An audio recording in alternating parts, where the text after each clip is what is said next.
it's our understanding that you originally, so your PhD is in philosophy, and you were sort of active in the field, at least at some point. So was it that original interest in philosophy that got you kind of thinking about these bigger questions and turned you into something of a futurist? And I don't know if you would take this label, but a transhumanist, or other things like that. Is that background where this all started, or was it something else? It kind of all kind of merged together, really. If I go back, it seems to me there's almost like a gene for interest in these things. It probably isn't, but it feels like that, because it's very hard to explain my early interest from my background, my environment, not my family, my classmates. Nobody around me had these kind of thoughts. I got them from reading, basically. And when I was just very young, I still had these somewhere, doodles in my old books of building rocket boots and flying to the moon, and I was fascinated with space. At 7 years old, I watched the Apollo 11 moon landing and all the Apollo landings after that. So I was already very into the idea of getting beyond these limits. And I got interested in life extension. It's hard to say. I was taking supplements from age of 14 or so, and I was definitely into explicit life extension by the time I was about 16. So that was before it was just about when I started getting into philosophy, but I don't think it was really driven by my philosophical reading at that point. It was more like that drove my interest in philosophy. I was actually, before I was a philosopher, I was really an economist. That's something I actually did really well at as an undergrad. I got kind of put off as it became more and more mathematical and detached from reality. So I figured if it's detaching from reality, it might as well go the whole way and get into philosophy. Should really just talk to the Austrian school of economy. They have also no interest in the mathematical side of it. So you might. No, I'm very familiar with the Austrians. I actually read Mises, Rothbard's Man, Economy, and State, and Mises' Human Action, the whole two huge books, page to page. Oh, perfect. So I know that stuff quite well. I don't quite agree with it methodologically, but it's got some interesting perspectives. So I think actually what happened was I was only interested in these economic issues, and that raises obviously philosophical points, because then you start asking, what is the proper role of the government? That leads you into politics. Then you ask, what kind of rights do people have and how should we organize things? That leads you into ethics.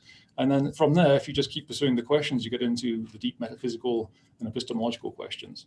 So it's kind of what led me there. And then, very soon when you start thinking about cryonics, you have issues, or life extension, you have issues of what makes you the same person over time.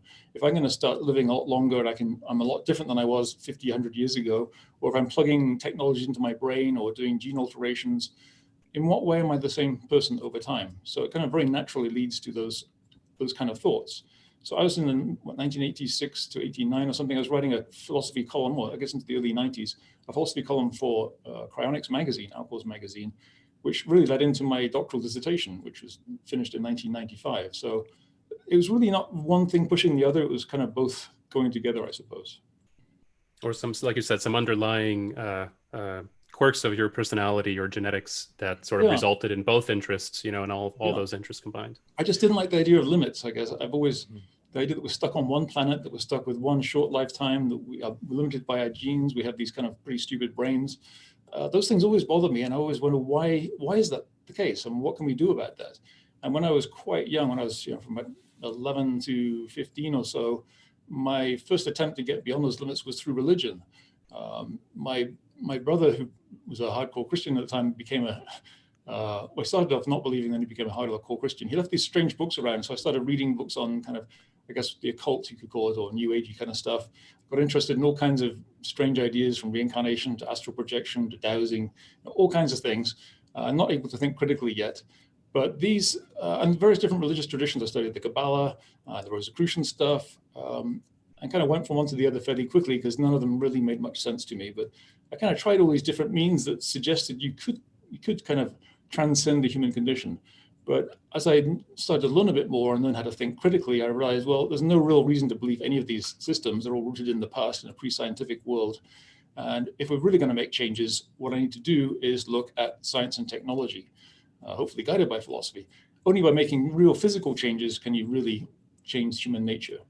I mean, meditation certainly has its place, it's good stuff, but you're not really, despite what the Maharishi said, I don't think if 10% of people meditate, it's going to abolish war around the world. I don't think that's really going to happen. It might make some small difference.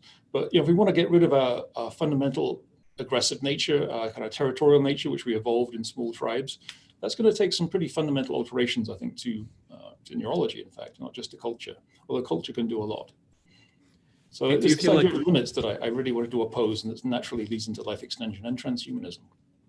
the philosophy of science, epistemology, those sorts of things kind of naturally lend themselves to the sort of thinking that also has room for cryonics in its approach to the world? Because I know, at least for me, I learned about transhumanism and futurism and cryonics and all these things, or sort of formalized my understanding of them in my philosophy of science courses in my undergrad, and I'm very lucky to have done that, because I wouldn't be here otherwise.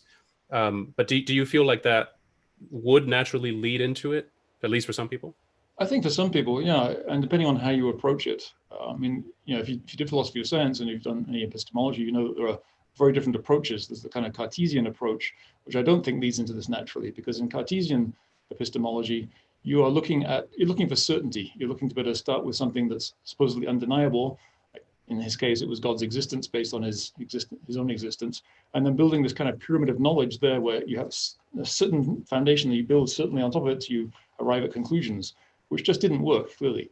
I was much more sympathetic to the empiricists to some extent, and especially to David Hume, who really shook me up pretty badly, actually. I remember walking down the street once when I was in my late teens, thinking, how do I know any of this is real? And really kind of worrying about that. How can I trust what I'm seeing and feeling? Because Hume really dug himself into my brain. But beyond that, I became very interested in the work of Sir Karl Popper, who's probably my favorite philosopher of science. Because in his view, he really established the idea that knowledge is not about certainty. It's about attempting to disprove hypotheses. You propose a hypothesis, one that can actually be tested.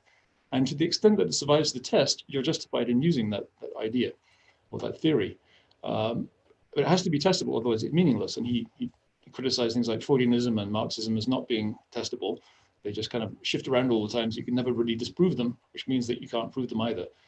So theories that stand the test of lots of stand a lot of testing and survive are the ones that you can rely on. But that means you can never be sure of anything. We can't be sure that our current physics is correct. In fact, there's some pretty big clues that it can't be, because quantum mechanics and general relativity don't quite fit together. So you can never be absolutely certain. And many people don't like that. But I don't have a problem with that. I'm used to living with uncertainty. I think that's the only reasonable way to be. So that will tend to undermine any kind of religious faith that's based on absolute certainty and faith. And I think it does make you more willing to consider other uncertainties. If I live a long time, what's my life going to be like? And not freak out about that. So I think it attracts a certain kind of person. It's maybe more of a filter than something that doesn't necessarily shove you towards life extension, but it's kind of a filter, because people who have that kind of closed-minded need for certainty, they're going to have a very hard time dealing with the uncertainty of cryonics. It may or may not work, with the uncertainty of a long lifespan, the uncertainty of ways of changing your identity. They're going to freak out about that stuff. So it's maybe a reflection of a basic personality that might be attracted to one of those epistemologies or philosophies of science.